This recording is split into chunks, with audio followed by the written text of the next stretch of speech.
So now we will discuss about the magnetic materials. Our main concern is about the ferromagnetic material, which we generally use in various machines, electric machines and inductors.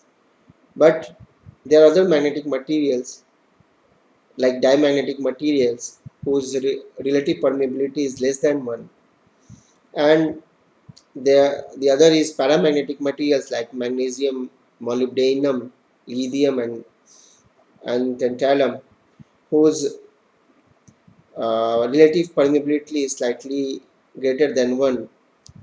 So what does that mean is, let's say a certain amount of current in a coil produces a let's say 1 Tesla of flux in a particular at a particular location,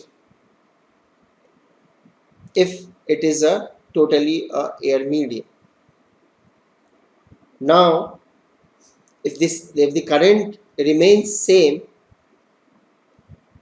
and that entire medium is replaced by a diamagnetic material, so the flux produced there would be slightly lower than the 1 Tesla.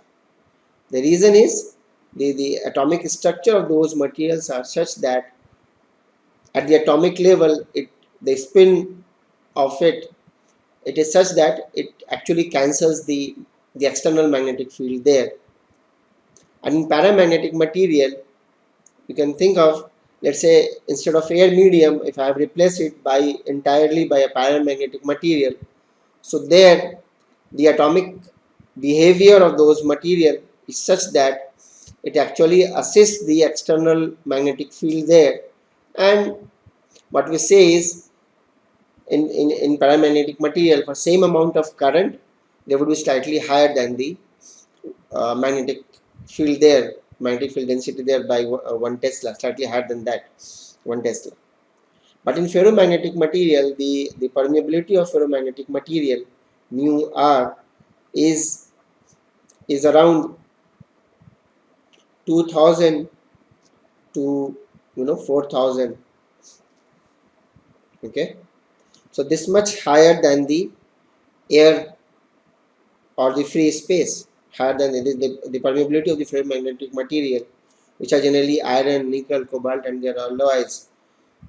So they are slightly they are much higher than the relative permeability of ferromagnetic material is much higher than the air or the free space. Okay, so the reason for it is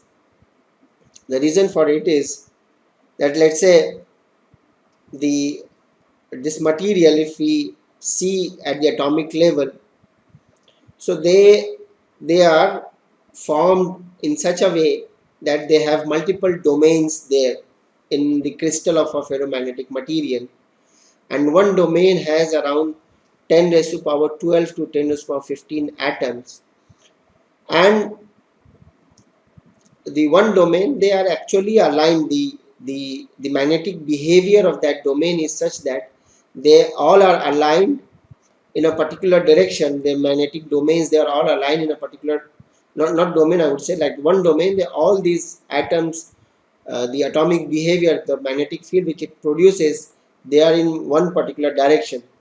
So let's say one domain which I am showing it here, so the net effect of this magnetic of this domain is, let's say, in the z direction.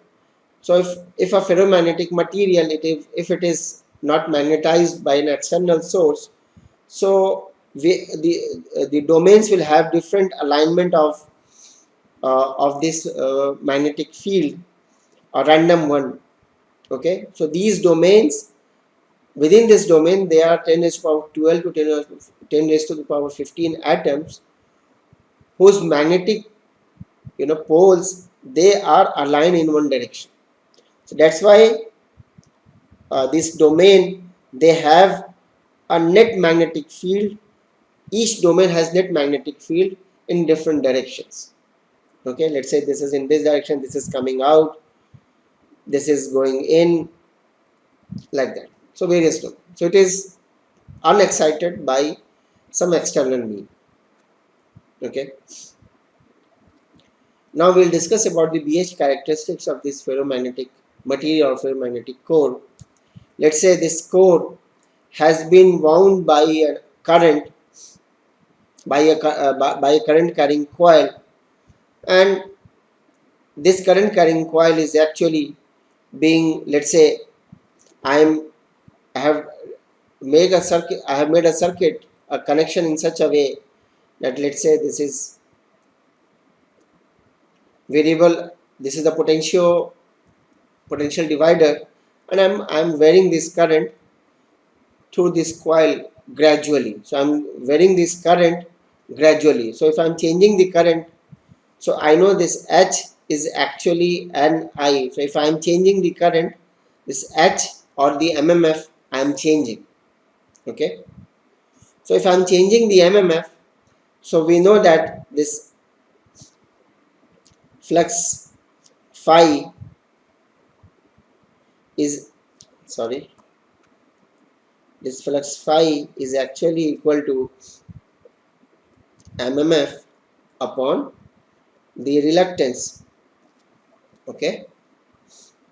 So if I'm changing, if I'm increasing the MMF as I'm changing current I, so the flux will also increase.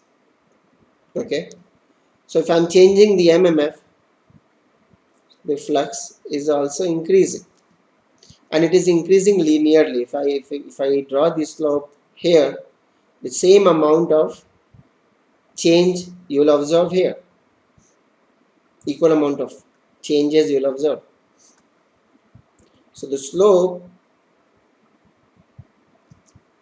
let's say here, same change in MMF will produce almost same change in the flux there. So we say it's a linear region.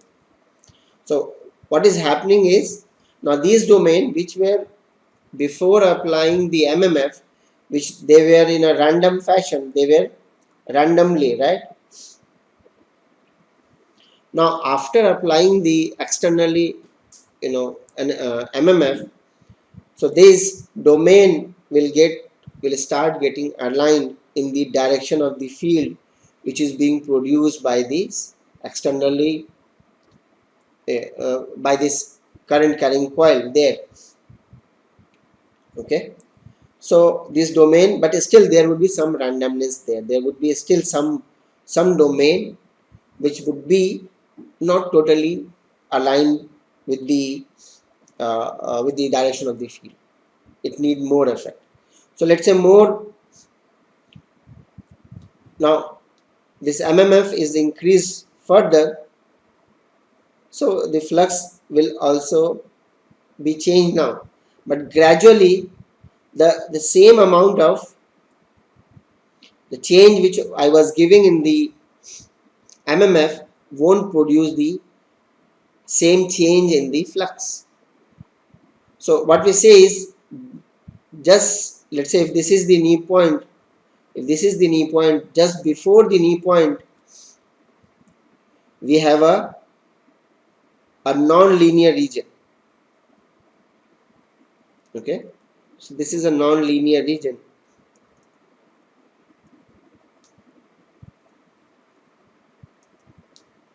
and beyond, after a certain limit, what will happen is, even if I'm changing the MMF, there is no change in the flux, and we say that beyond the knee point we have a saturation region where all the domains have been aligned within the material in the direction of the field.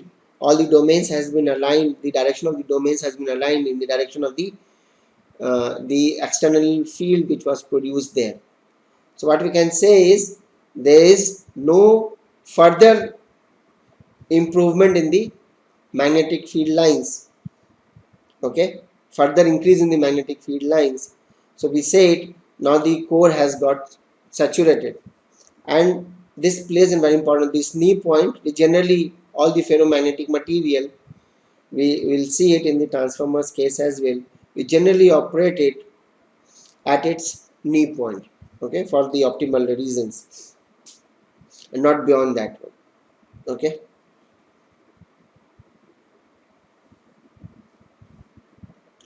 So this I have taken from the Electric Machinery Fundamentals by Stephen J. Chapman. Here the first one, if you'll see, it is the MMF of a ferromagnetic material, and this is the flux density. And what you can observe is it is on the logarithmic scale here. Okay, so here the change in the flux was whatever the values are there, but after certain point you can observe that even if I have changed from, let's say, 1000 to 2000 in the MMF, the change in the magnetic field density is very less. Okay, let's say here from here till here, so this change is 100, but if you see the change in the magnetic field,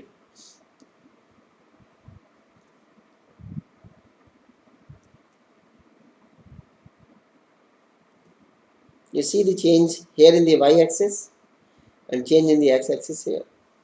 On here in this saturation region, you can see the change in the x-axis around 1000 times in the magnetic field, or sorry, the 1000 times in the MMF change is not 1000 times.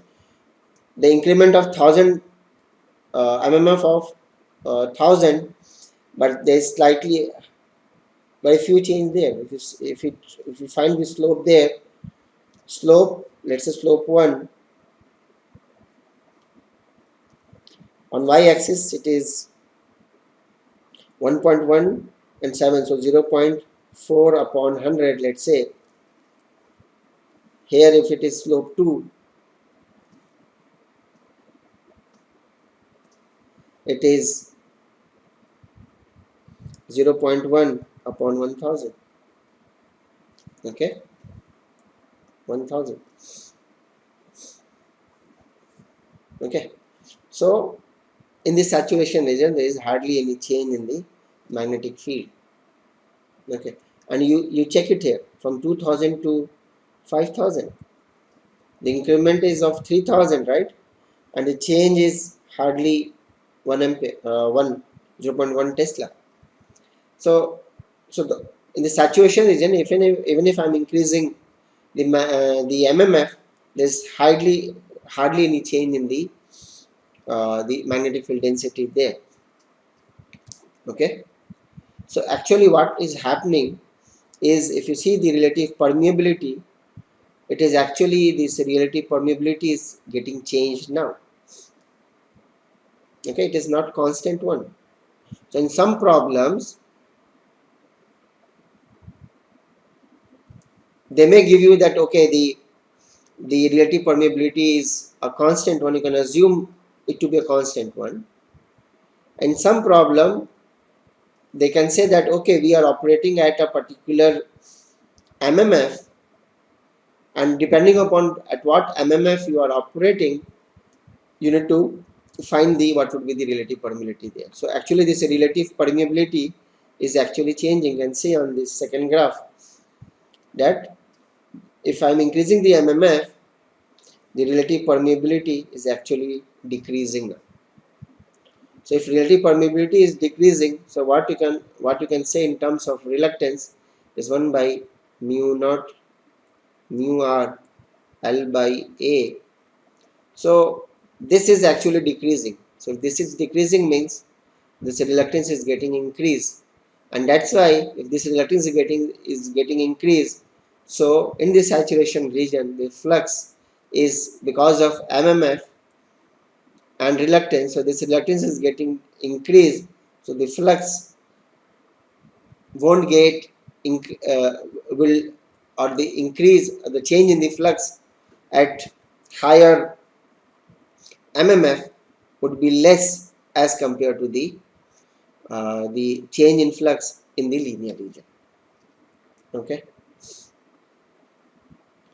so this is the magnetic field, the BH characteristic of various ferromagnetic material.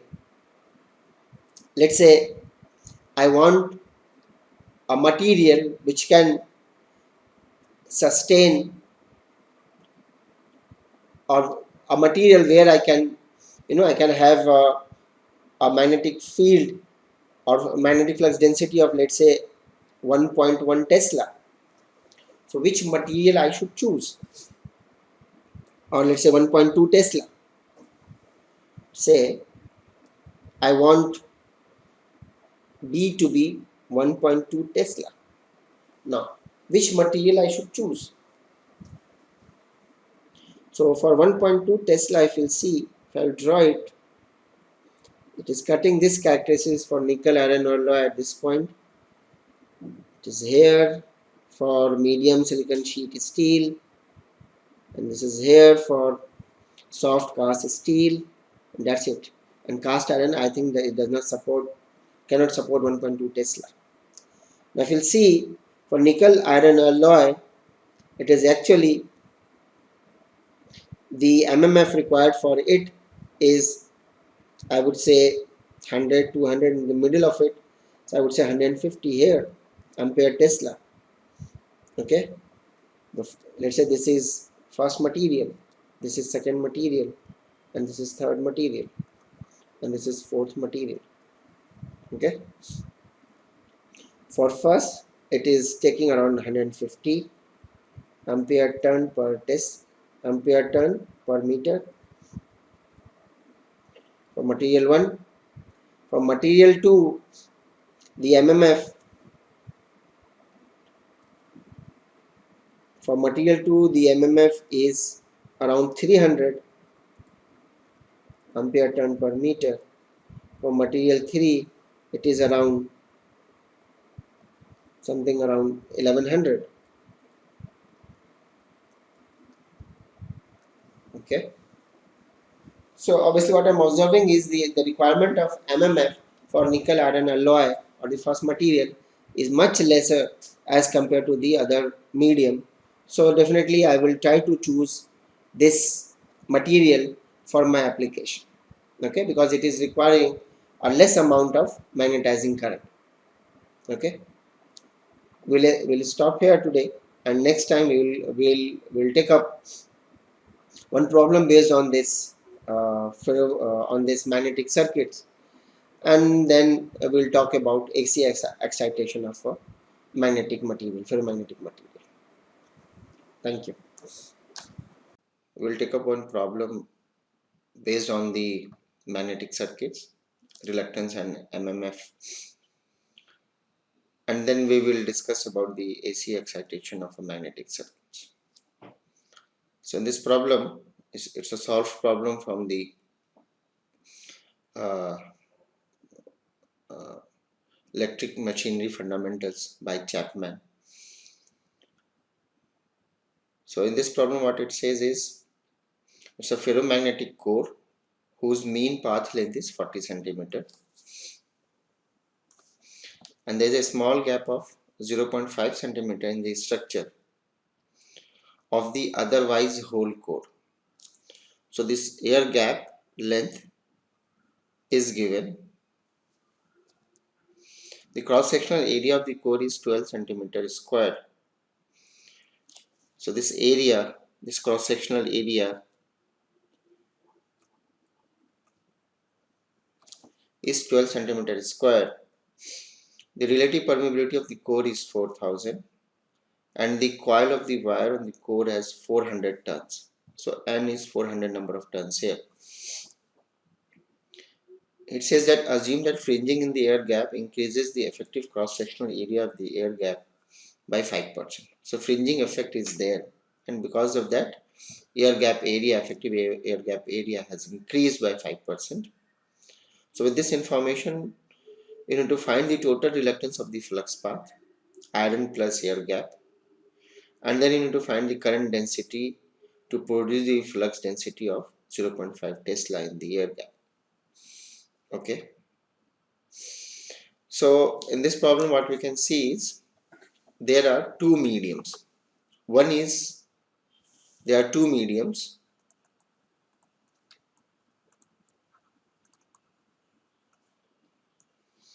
One is core another is air, and these two medium has different permeability. So since they have a different permeability, so obviously the reluctance of these two would be different. One thing. Now what you can see is this flux which is produced by this current carrying coil, which is wound over this core, would be same for, like, the same flux is actually passing through the core as well as air. So in an electrical circuit you can think of, if in an electrical circuit you can think of the current, if it passes through two resistance, the same current passes through two resistance, then we say that it is a series connected circuit. Similarly, in a magnetic circuit, what we can say is, so because the same flux is passing through the core as well as the air gap, so we can say that it would be a series connected circuit, series connected magnetic circuit. So we'll try to draw the equivalent electrical analogy of it. You can see here that because the current is going into it, so flux will come out through this. Okay, so if you'll try to draw it, what you can see is it would be having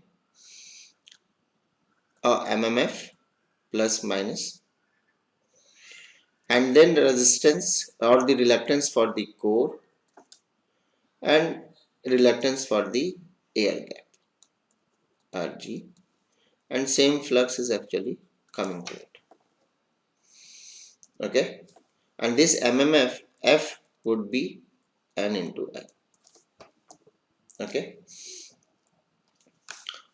so the same circuit here, and these are the given quantities. So now we can compute Rc here, which would be equal to the reluctance of the air core would be 1 upon mu naught mu R Lc upon A. So this would be equal to, so it's better to convert every the given quantities into its SI form. So centimeter I have converted into meters. So Lc would be 40 into 10 raised to power minus 2 meter. One doubt which may arise is, the 40 centimeter is for this entire path and air gap is included in that. So you can see here it says that the whose mean path length, core, ferromagnetic core, whose mean path length is 40 centimeter. So for the core 40 centimeter has given, and another term they have used here is yeah. So there is a small gap of 0.5 centimeter in the structure of the otherwise whole core. Otherwise whole core. So that means this 0.5 centimeter is not included in 40 centimeter. Okay. Upon, so mu naught is 4 pi into 10 raised to power minus 7. Mu r is 4000 for this core. And what about area? Area, it says that 12 centimeter square, so 12 into 10 raised to power minus 4. Okay, so if you solve it, you'll find that it would be 66314 ampere turn per Weber. Okay, similarly for air gap, Rg we can calculate, it would be 1 by mu naught into Lg upon Ag. Okay, now what about Ag? This, it says that fringing effect is there, and because of that 5% increase effective area has been increased for the air gap. So it means it would be 12 plus 0.05 into 12 into 10 raised to power minus 4 meters square. Okay, so this would be equal to Lg is 0.05 into 10 raised to power minus 2 meter upon 4 pi into 10 raised to the power minus 7 into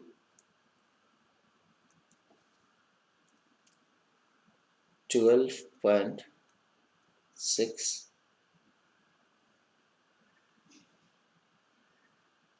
So if it will solve it, it will be 12.6 actually into 10 raised to power minus 4.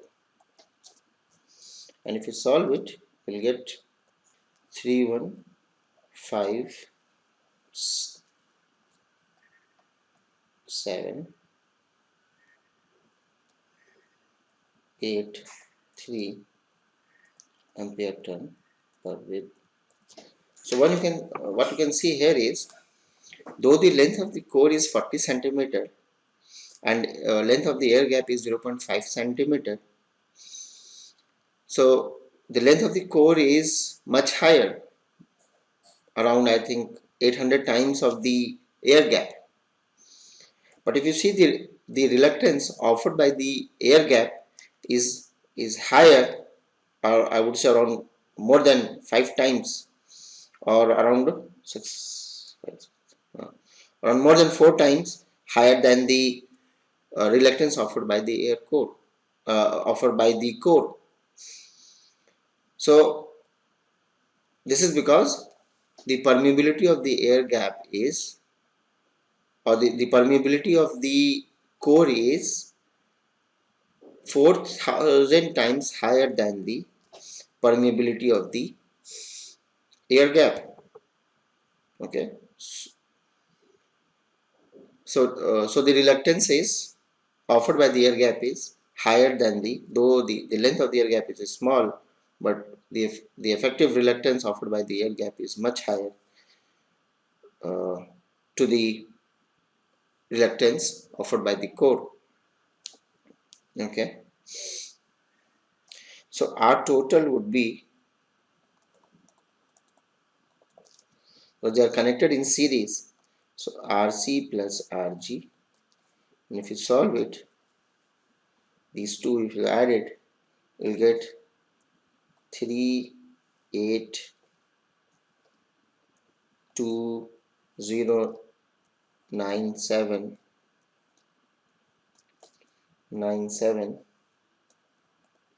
ampere turn per Weber. So once I know this R total, I know that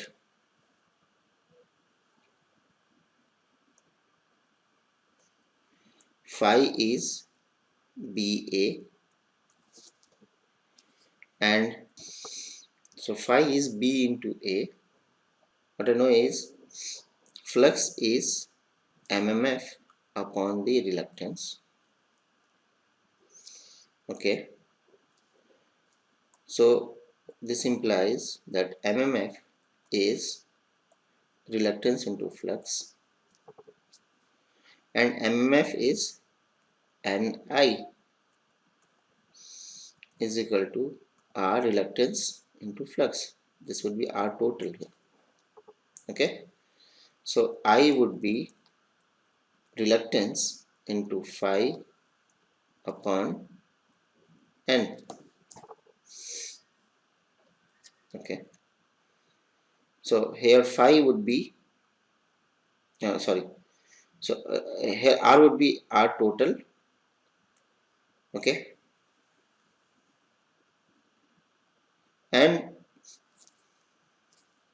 so this can be written as R total. Phi can be written as flux B into A, one because in the problem B was given, BT was given. Okay, so B is known to us, A is known to us, N is known to us, R total is known to us. I can calculate I. So here says that in the problem says that the flux density in the air gap is should be 0.5 Tesla. So here we should select AG. Okay, AG means the effective air gap area. So our total we have already calculated, which is 382097 ampere ton per Weber. Flux density is 0.5 Tesla. Effective air gap area is 12.6 into 10 raised to power minus 4, and number of tons is given as 400. So this I would be actually equal to 0.601 ampere. Okay.